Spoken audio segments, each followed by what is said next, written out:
It's now more than 15 months since the government received the working group report on building defects in apartments and duplexes.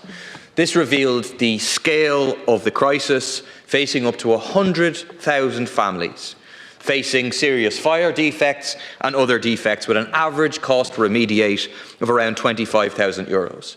The responsibility for this crisis lies with Fianna Fáil and Fine Gael and your regime of self-certification, which you're responsible for.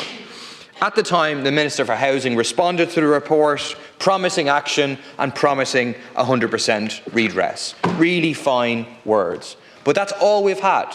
More than a year on, no emergency funding and no movement in terms of the actual scheme. 2 budgets have passed. Almost no money has been provided for redress. Between Mica and apartments and duplexes, the government has committed to over €5 billion, but there's no money provided for in the budget.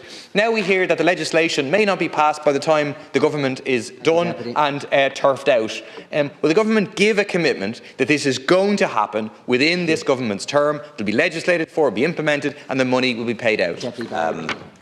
Deputy Murphy raised the issue of defective apartments and duplexes. Since government approval in January, Minister Bryan has been working to progress the various programmes of work that are required to place the scheme on a statutory footing. This includes the remediation of fire safety, structural safety and water ingress defects in purpose-built apartment buildings and duplexes constructed between 1991 and 2013.